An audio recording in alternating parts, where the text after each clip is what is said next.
Hello, it's Dr. Harder again, and I am doing another video here on how to use Pro Tools. So right now we're just starting from the very beginning, starting up Pro Tools Ultimate on the computer and waiting in anticipation for it to load any second now. There it goes. All right, so need to create a new session. And our session here, I'm going to just be called using Pro Tools Video 2 Mix View. So you could go and open that if you wanted to check it out, but this video shows you everything. And I kind of, wait, what happened? All right, hang on. Go back to Pro Tools. I messed it up. Create new session and type in the name using Pro Tools Video 2 Mix Window. I think I want, yeah. All right, and then click Create. Notice that it says Prompt for Location, so it's going to ask me where I want to save it, and I'm just going to save it here on the recording drive. And so this session is in there if you want to check it out. But now, right, we have our windows here, which can be resized, of course, and that's the edit window. But today we're going to focus on the mix window here and show you how things are laid out. And starting a new track, just this time let's do a stereo track. One stereo track, audio track in samples, and I'm just going to call this one stereo track.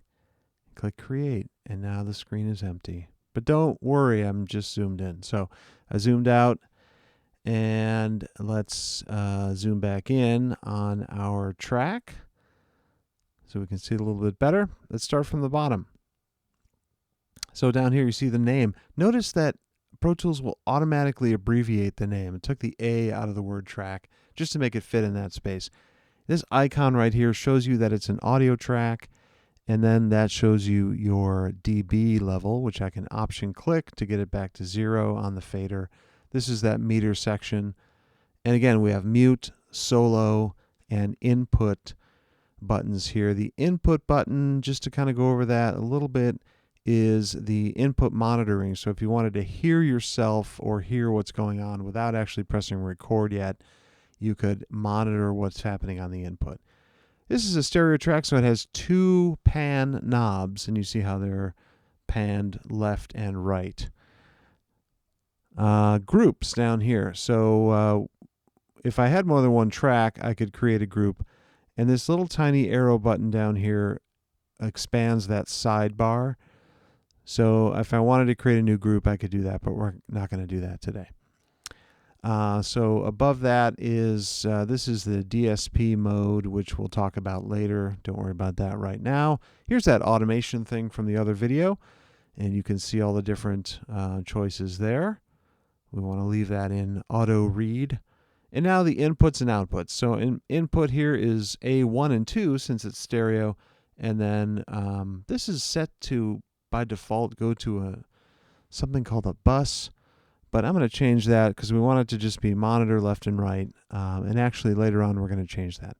So our sends section here shows us how we can send our audio to different channels. And I've created a send here to this thing called S-Mix bus. But we're going to, like I said, we're going to redo that in just a minute. So clicking on that will show or hide your special send fader. But I'm going to actually get rid of this. I'm going to click no send. So I'm going to take that out. We'll cover that again in just a minute. So here is where you insert effects. So any kind of plug-in effects you want go in the inserts. And here you can see we have all different categories of effects. But let's go up and do a simple EQ, a one-band EQ. And we'll talk more about EQ, of course, but here are all these different types of EQ that you can choose, and you can change the frequency here. And this is a high pass filter that we have right now. But again, we're going to choose no insert for now. Just wanted to show you what those things do. So at this time, I'm going to go up into the Setup menu, and I'm going to choose I/O for input output. And this is going to show me just some labels here for all of our physical inputs. You see there are 16 inputs here. That comes from our hardware devices. And that kind of matrix here just shows you that input 1 is going to, analog 1 is going to input 1 into Pro Tools, right? So I could mess with that if I wanted to, but I don't want to. So outputs are the same, A1 and 2, all the way up to 16. This our HDX unit has 16 inputs and 16 outputs. So I could change the names here if I wanted to. But the ones I want to change are actually here in the bus section. And I want to set these back to the defaults. So down there at the bottom it says default. And now we just have A1 through 16, bus 1 through 24 or 32 maybe. I'm going to delete this thing called monitor left and right.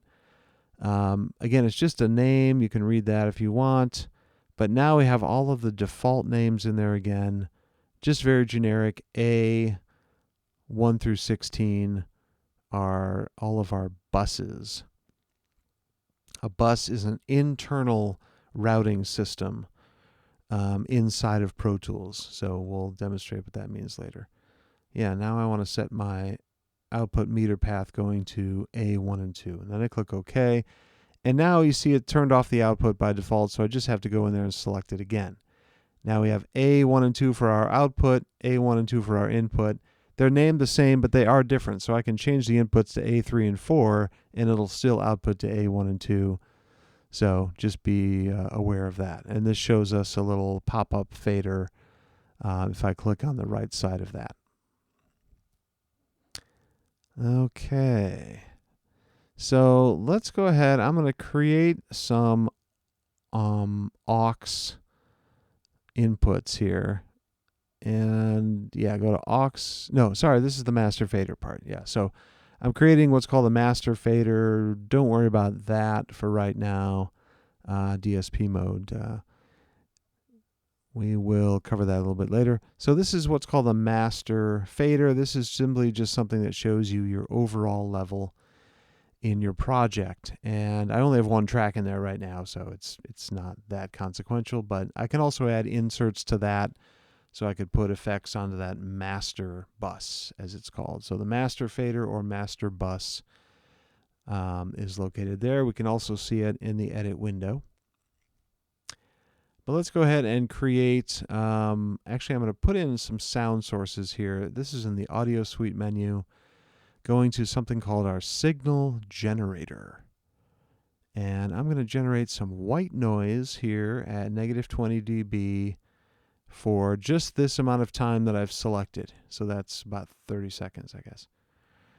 And yeah, so we see those waveforms there now. We're not going to be able to hear that when I press play, but that's not the point. We're just kind of looking at it. I'm going to put some fades on this as well, just to kind of review. Remember how to do the fades. And as I press play, you can see those meters rising up. And you see now it's on the stereo track, and it's also on the master track. So we can see that meter level on both of those. Now I'm going to create another track here called sine or sine wave. I think I'm going to do sine wave. And let's do another selection. Go back to audio suite, and in the other category we have our signal generator again. And this time I'm going to create a sine wave, -20. And let's pull down the frequency. Actually, I'll just type it in here. I'm going to do 440 and click render. And now we have a sine wave and our noise happening at the same time. I'll put a couple of small fades on this just to make it sound nice and smooth. And we now have two sound sources on two tracks. And I'm going to rename this one noise. So I just double click on the title there and I can rename it noise. We don't need that anymore. But now let's create our going to do a stereo aux input. So an aux input track is fundamentally different. This is what I'm going to use this one for reverb. So I'm going to add an effect on this internal track, and I'm going to just put it into the right place. I can click and drag those. Yeah. So now we have our two noise and sine wave tracks, and then the reverb track and the master track. You see those different icons there. So you see the audio, and that one with the arrow pointing down is our aux input track. So it's a fundamentally different kind. So now I want to send both of our noise and our sine wave track to the aux track. So the input on the aux track now has to be, again, don't worry about that. The input on that aux track has to match the bus that you're sending the other ones to. So, and now on this aux track, I can put in a reverb plugin, right? And I want to make sure that this is at 100% mix. So we're only getting the reverbed sound through this channel. And there it is. I can just open and close it by clicking on that. And same with these. So for bus 1 and 2 on the sine wave track, you see when I press play,